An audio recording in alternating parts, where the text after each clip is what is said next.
Buat apa aku takut? Kan aku benar. Emangnya aku salah? Harusnya mereka yang takut.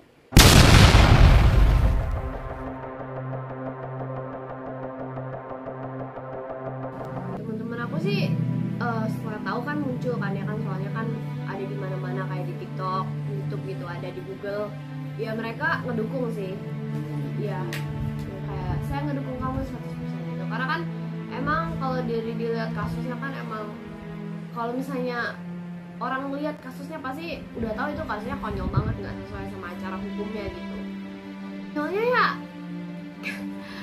papi aku alamatnya dipakai sama orang buat bikin KTP. Kan kalau misalnya bapak punya alamat rumah, aku bisa aja nanti bikin KTP aku pakai alamat bapak. Nanti bapak kalau dari kasus ini nanti bapak bisa juga dipenjarain karena aku pakai alamat bapak. Kan kayak gitu bisa aja.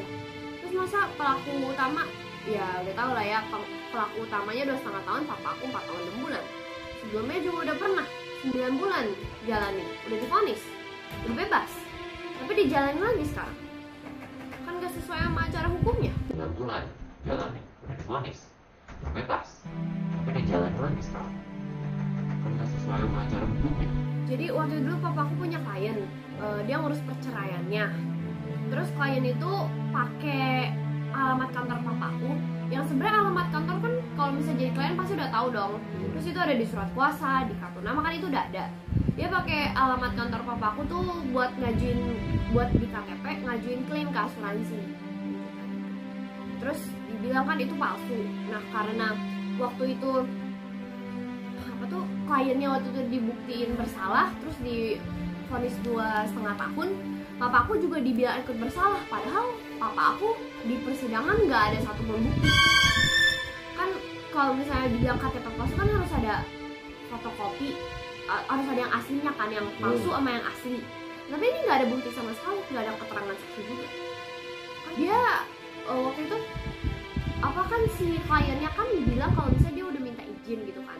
Tapi waktu itu tuh karena papaku tuh yang ngurus perceraian, jadi perceraian klien itu, jadi klien itu nggak mungkin kan mau dapat surat itu kan, rumahnya kan agak satu rumah sama suaminya kan, mereka lagi mau cerai gitu kan. Jadi klien ini bilang ke papaku mau minjem buat nanti kalau ada dapat kirim surat apa, jadi minjem alamatnya buat gitu, bukan buat KTP palsu gitu. Yang papa aku tahu dia mau minjemnya buat biar nanti ini, papaku udah bilang ya udah, tapi papaku taunya mau dipakai alamatnya itu buat dapat kirim surat gitu, soalnya lagi cerai gitu. Terus kan kliennya kan dibilang di BAP-nya karena kan kliennya udah minta izin ke papaku gitu kan. Tapi sebenarnya yang minta izin itu tuh diarahin sama penyidik. Jadi penyidik nyuruh dia ngomong, menyudutin papi aku gitu.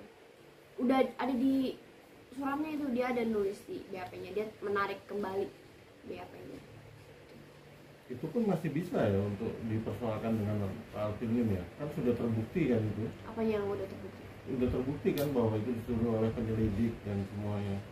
Iya, dia ada nulis sendiri, orangnya nulis sendiri, dia tuh dipaksa buat ngomong. Kalau misalnya nggak ngomong itu papi aku yang nyuruh udah minta izin, terus dia udah minta izin ke papi aku.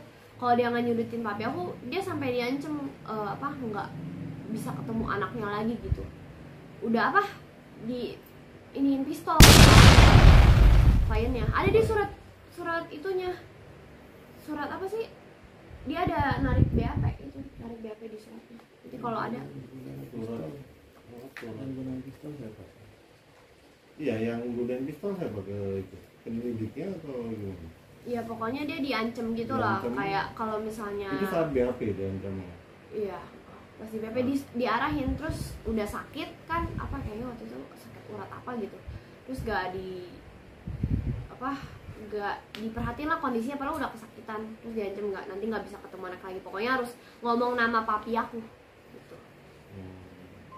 Jadi istilahnya penyelidik mau menyudutkan Alvin Lim gitu kan. Pada waktu itu diarahin. Itu yang 2018 maksudnya. Iya. Nah itu nyambung dengan yang sekarang ini sebenarnya. Iya, Perkaranya sama, pasalnya sama juga. Jadi waktu dulu kan itu kan di PN Pengadilan Negeri kan udah ditahan. Terus di naik ke udah ditahan, udah masa penahanannya udah maksimal, udah habis. Terus udah habis itu naik ke PT, habis itu ke MA. Tapi di MA berkas tuntutan jaksa tidak dapat diterima, berkas dikembalikan. Yang sekarang ini diajuin dari PN lagi, tapi habis itu ke PT. Nah di PT ditahan gitu.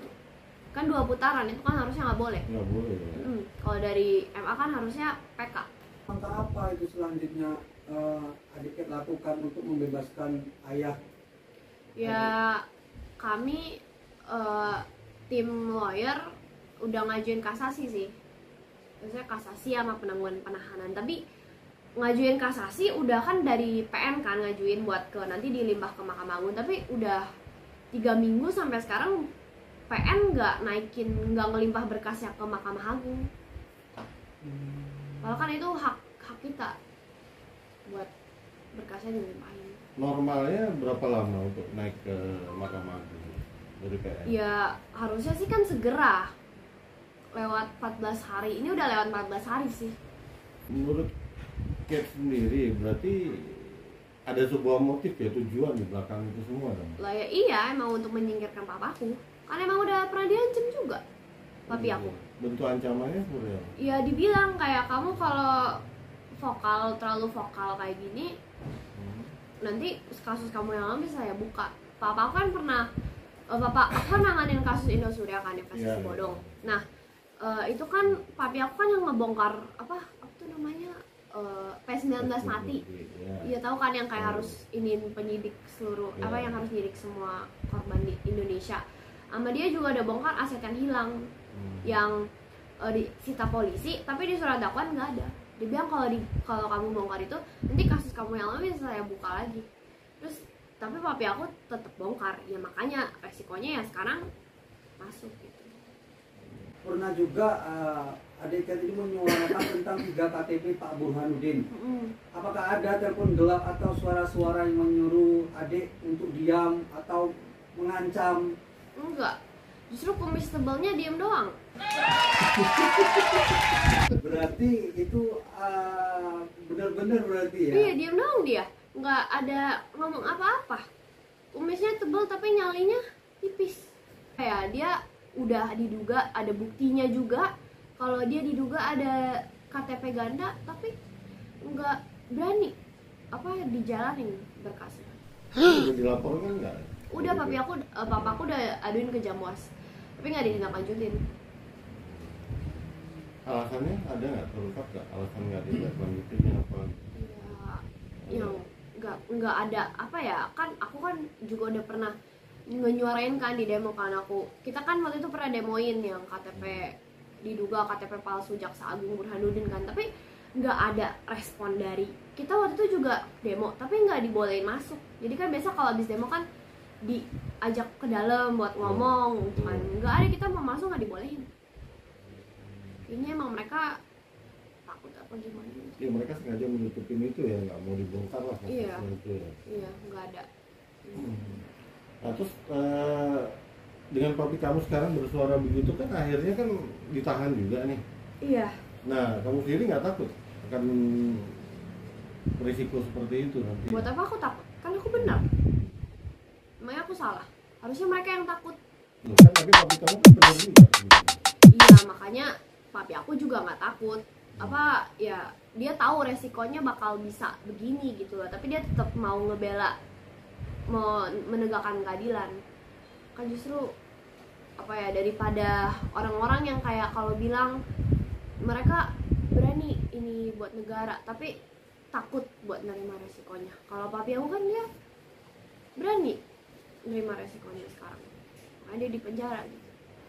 Ya terus papi kamu nganti pesan atau apa, nggak takut dengan risiko yang kamu ambil nanti dengan bersuara begitu? Enggak dong, kan kayak yang tadi aku bilang, aku kan bener. Ya kalau orang bener ngapain harus takut? Berarti papi kamu mensupport ya kamu bersuara sekarang ini? Ya iya dong, kan aku menyuarakan kebenaran.